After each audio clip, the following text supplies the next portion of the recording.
City of Stevens Point Board of Public Works meeting, recorded September 11, 2023.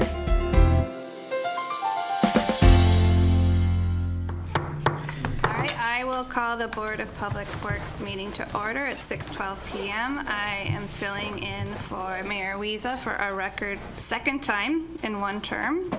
And with that, I will ask Trish for a roll call. Sure. Mayor Wiesa is excused. Keely Fisher? Here. Chris Tiffany? Here. Mary Nebo? Here. Sean Morrow? Here. Ginger Keemer? Here. And Dean Shuda. Here. All right, moving on to our first item. Director Badoon is going to highlight a handful of projects from his report, both current and future. Thank you. Yes, I have a number of things I wanted to at least touch base with at this meeting. One is fall paving coming up. Last year we were able to do that.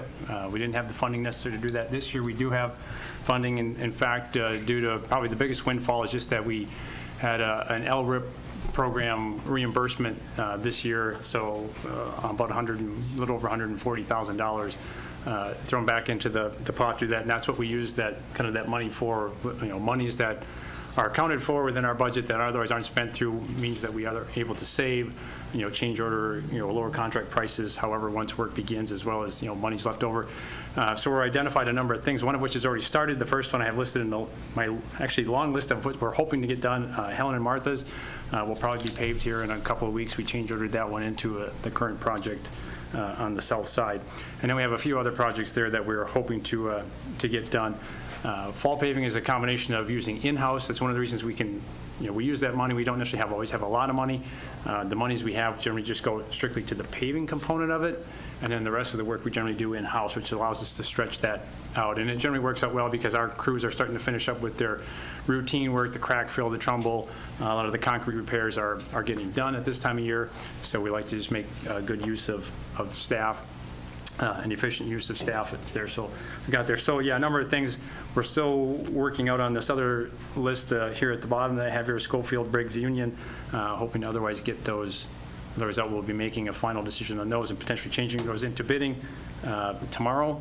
And because this has kind of come together at the end and we're still making some changes, why we don't have a bid to a recommendation today, because we have to meet the bidding laws, so getting a project out takes a little more time, and so we'll be taking that directly to council next Monday. So I don't know if anyone has a question on the list or anything, but I wanted to bring that attention. We got hopefully a lot to get done yet this fall on top of what was already a record year for us for pavement that we put down for the year. So it's been a very good year for us.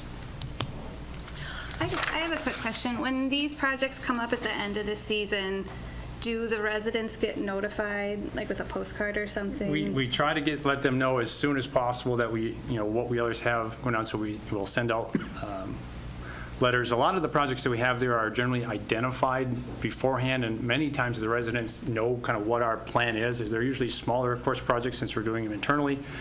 And so we usually try to let them know that that's kind of our plan. Is if we get funding, we're going to take care of it. So it may take a couple of years, but they're almost all kind of put on notice that this could happen, and generally it happens quickly. In fact, we were a bit nervous. We sent out letters for Helen and Martha's, and all we got back were a whole bunch of thank yous. It was like they had less than a week to get stuff out of the right of way, and all they wanted to do is tell us thank you for addressing their road. So very much appreciated in most cases to get these.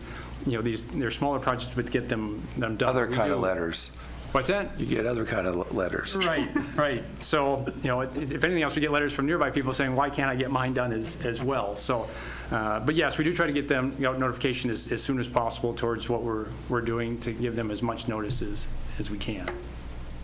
And we're getting some alleys done? Our intent is to get some alleys done as well. So, got some on the north side, some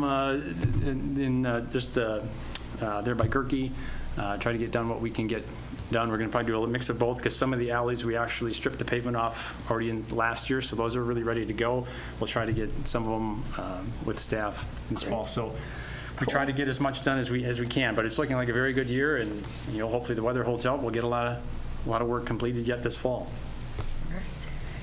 The next one I talked about is the 2024 Street Improvement Project, North Side. You kind of have what's kind of turned into two kind of almost street improvement type projects for the year. I'll touch on the cell side one here shortly. What I want to identify within here is we're getting through 30% design, so we're moving along with that. What I did include in here, though, is the kind of recommendation concept of it. Wanted to really highlight that point. So part of what we asked Strand to do for this project was to evaluate, since we're working in that proximity, is Maria and Second. For anyone that's been on the council for a while, I'm sure you've been a part of those discussions and conversations regarding that the safety, at least the concerns, the perception, as well as some of the realities of what that intersection has been historically. So since we're others working there, we asked them to evaluate that. They have their recommendation, which came back to us. And if anyone's interested in seeing that report, I'll try to get it online, but otherwise I have a copy of it. Just let me know. I'll be glad to share it with it. Is a mini roundabout. And so I wasn't really sure myself. We didn't have the final recognition. We had our first PIM, but did otherwise mention it along with a list of other improvements. To even my surprise, pleasantly surprised, there was a lot of positive feedback when brought up that a mini roundabout to those that were in attendance at that PIM. I actually thought it was a pretty good idea. So already getting positive feedback related to that. I haven't heard anything negative, but wanted to at least bring it to your attention as we work through some of the design issues to see it, but it does appear that it would fit. We do think that the operations and safety of that intersection could be much improved with such an improvement. In addition to that, but what I don't have a drawing of, I guess I did actually have it, didn't realize I had it, is at the end of Walker Street. One of the things that we also need to evaluate there is something for the fire department. Right now, Walker Street just ends, and there should be a turnaround there for the fire department, which would also benefit the garbage and recycling trucks as well as the snow plows. What we're others doing that is parkland there. I don't know exactly what dedication. I'm sure Director Kramer can speak to that. But one of the things that we will do is make an improvement there. What we're looking at and have kind of concepted up at the moment is just a hammerhead type turnaround. Although, full honesty, I think from a public works perspective, it'd be nice to think if we could make more use of an expense that we have there. I know it may not be possible, but and in fact, it was actually brought up during the first PAM. Somebody said, why can't you just run the road all the way through to, Old Wausau Road? But trying to deal with that since it is otherwise parking lot. But I think there would actually be a preference, if it's possible, in a minimal space to connect it to something we could come down to Wadley. It'd also help us reroute utilities and stuff. But just to let everyone's aware that something will happen there. I don't know then if Chief, because there are several options that I guess would fulfill the fireman. I don't know, Chief, you're standing there, if you wanted to comment on what those could be. Right, so as far as what the end of Walker Street looks like going through to Old Wausau Road, there are basically three options for us as the fire department. One would have to be a turnaround, which would have to be blacktopped on the end of that road, and that would have to meet the parameters of Truck 22 and Tower 2 to basically meet the turning radius to be able to turn those apparatuses around at the end of that street. The other option is what we call a hammerhead, and it basically just looks just like a hammer or a T. At the end of the road, it would have to go a little bit further and then run again north-south. It would have to be at least 20 feet wide, that is by statute, and then again it would have to be roughly between 75 and 100 feet both south and north from the center line of that street. So when you start looking at how much land we're actually going to use compared to how much we would use going all the way through to Old Wausau Road, there isn't a lot of difference when you come down to actually measuring the feet involved. And the benefit of potentially going all the way through there would be able to connect all of the utilities and water. And anybody knows in the fire service, when you're trying to work off a dead-end fire hydrant, we do not have the best success. There's not the gallons per minute that we can use for fighting fire operationally. By connecting that and having that flow as a loop, it really increases the benefits to operational firefighting on an offensive attack mode. So when we put people inside these buildings, we attach to the hydrants, and we're inside fighting fire in that area, this would be very beneficial to us. So, any questions with that? Thank you.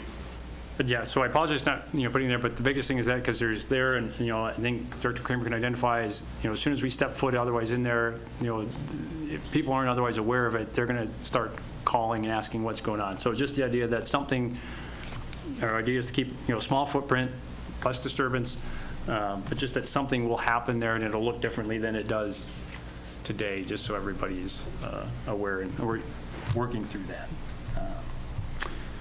Any questions on north side? I have a comment about the proposed mini roundabout. I think that'd be a great idea there. I know how many times I've almost gotten hit and seen others almost get hit at that intersection there, especially with Smash and so on. And I think the roundabout, the other roundabout we have north of there, that's worked out really, really well. Mm-hmm. I haven't heard any bad things about that at all. I think this would be the next logical step. Okay, then I'll move on. So 2024 Street Improvement Project South Side. This one was actually our resurfacing project, but due to a number of utility components that have kind of found their way in to address more so specific issues, gaps in the water system, even to the point that Chief Moody was saying, a lot of the little segmented areas there, so we're trying to connect that to strengthen that, as well as some localized flooding things. So we're relabeling it, although from the city's perspective is essentially a resurfacing. There will be a utility component, so to kind of keep with our naming convention, so if people understand the names, they kind of understand the general scope of what the work is at. So change that. And what I want to identify is much like we're looking on the other project, we have on a lesser, some other street improvements there, and I did include at least one example here was in the director's report as far as some potential changes, the intersection of Bliss Prairie. Kind of see what it is right now. There's a whole sea of pavement there, and I think it gets very confusing, and trying to find the right angle that you can see traffic coming from other directions, depending upon which approach you're taking, can be very difficult. So our intent is to narrow that up and then bring things closer to that 90-degree angle, so they're intersecting at 90 degrees, so you can look left, right, and see other traffic coming, as well as then just kind of define the hierarchy of how those, in this particular case, how all those intersections work and who should therefore have. So if you know nothing else about what's going on, you should just be able to tell us how you're approaching to see whether or not you should be yielding to others or not. So as well as just saving money by reducing the pavement. One of the things that we are investigating and looking into, haven't made a final decision, but we also want to brought up, since it would be kind of a unique change in this particular case, is looking more at Prairie Street, that one block of Prairie between Bliss and Mason. It doesn't have any driveways off of it, and it's just a very short block from Water Street. So I even talked internally with staff, police, fire. It seemed that nobody had there was an issue with it, so brought it up at the PIM. With those in attendance, it was otherwise very well accepted. Many thought that was actually a very good idea, kind of, if we can save some money for a road that's not really, quote unquote, I'll say needed, we should pursue it. So that's what we're otherwise doing. Don't know really what we'll come up with as an end, but just so everybody's aware that may be. So if anyone has any comments to that, anytime, by all means, call my office and let me know. We'll be reaching out to property owners there that are adjacent to it, letting them know their intent. But it seems so far, I think that's the direction that we'll otherwise be proceeding with that. But just wanted to let everybody know kind of what was going on with those, since there would potentially be some bigger changes. A lot of times when we do these work, what we end up with at the end looks very similar to what it was, only shiny and new. Here's two examples as it would happen in a single year where there might be something very different to be seen when it's done. So as we're working through this, I just wanted to bring that to everybody's attention so they're aware. Any questions on South Side? Okay. Then to keep moving along, thanks to Alda Keemer. She pointed out my mistake on the next one, the 2023 bituminous rehabilitation project. It wasn't done, paved on August 9th. It was actually just paved this past Saturday, September 9th. But that project is done. American Asphalt was able to get in there right away. It seemed to go very smoothly. That's about approximately 1 mile of road that we weren't even really looking for. If you remember my statements from last time, this was one of those things. It was this new, what we're experiencing. So it's not new as far as asphalt, but newer to us as far as the stripping. The asphalt was starting to break apart, so we milled it off and put a new surface on it. But that project is now wrapped up. Complete. Took them all of about 5 days to do. Seemed to be minimal. I think paving Saturday was a very good idea. It seemed to be minimal disruptions to the business owners there. And then lastly, what I was going to talk about, in case you're others aware, and I didn't bring it up the first time because I didn't know really what the future thing, as they say, never say it's the first annual anything, because you don't know if their second annual will ever come about. So if anything, it's inaugural. So I can say that we come up with our second issue of the Public Works Post, just trying yet other ways, and sometimes it's a matter of looking back and identifying that maybe historically, maybe they had it right sometimes. We always look to new technology to see what it is, but some people still like to look at something that they can otherwise hold in their hands or printed that's kind of formatted. So we've created now a couple that if you look online, it is on the website. Right now it's just the electronic, but we're just trying to get some timely information out about things. So this current one is kind of our summer, fall, so we're already talking about leaf pickup and things like that. And we're going to try to increase the volume and what we encompass within it, as well as the frequency with which we get it. I think we're starting to figure it out, and then try to look for other ways to get it into people's hands there. So ideally it'd be something we could otherwise, mail out or email out or however people want to otherwise get it, but just some more timely information to it. So if you haven't checked it out, just, get on the website and look up for the Public Works Post and see what we're trying to put together. And if you have any ideas, let us know. We'd be happy to cover other topics, or if there's something, that you would like as a reoccurring article, or just, new topics you think need to be shared, things you might hear from your constituents to say, hey, there's a lot of questions always come up about X. We'd be, more than happy to cover that in our post. That's part of what its purpose is. But if you haven't, take a look at it and let us know what you think. All right, thank you, Director. Are there any questions from the audience or online on the Director's report before we move on? Yes? All right. Mark Christensen, Alder 1. Just wanted to say thank you for taking a look at that Maria and 2nd Street intersection. I know I've met with Scott in the past, and there were some concerns that have been expressed by different people, and they did some things short-term that people were pleased that was able to be done in a short amount of time, like within days. But I think this solution that you're looking at probably has the potential for being a long-term solution, and so just wanted to thank the department for their attention to the community's concerns. All right, thank you. Anyone else? All right, moving on. Discussion and possible action. Item number 2 is to approve the ordinance amendments in Chapter 9, Section 9.05 as it relates to parking. Director. Nothing else to add, just a couple of what I think are really certainly minor amendments, both of kind of which, to be honest, have already been implemented. So there's that. So please don't send me down to take down signs if you please approve it. Is there a motion on this second item? I'll motion. We'll give the first to Alder Kneebone and the second. All right. I did, with these permit parkings, is that something that kind of comes in on a rolling basis all year, or? Well, this one actually kind of came up very quickly. We knew that there could be, there's been some discussion with the university. There's always been a shortage, it seems, of parking as we kind of got into this year, and I don't know if Chief Cousseau could maybe speak more to it there, but otherwise, it was a matter that they were getting a lot of phone calls, wondering, new students, especially when freshmen movement came in, are like, where are we going to park? They don't have any. They've oversold. We can't get a permit for campus. Do you have anything for us? So we had a lot of desperate parents wondering where they were going to put their, park their child's car while they're here at school. So this came up. That's why, like I said, I do apologize. We kind of already started moving things along. We created of the 19 by the end of that day when we talked about it between Public Works, Community Development, and Police Department, and said, yeah, we think this could otherwise work. I think 18 of the 19 were already accounted for before that day ended.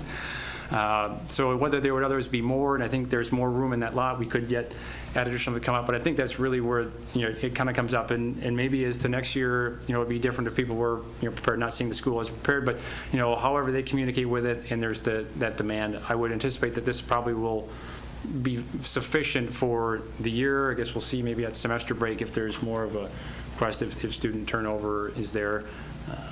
But otherwise, I think we're probably good at the moment.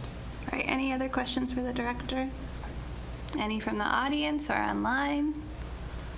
All right, with that, all those in favor of approving the ordinance, please say aye. Aye. Anyone opposed? And that item passes. And with that, our agenda is complete, and we are adjourned at 6:32 p.m.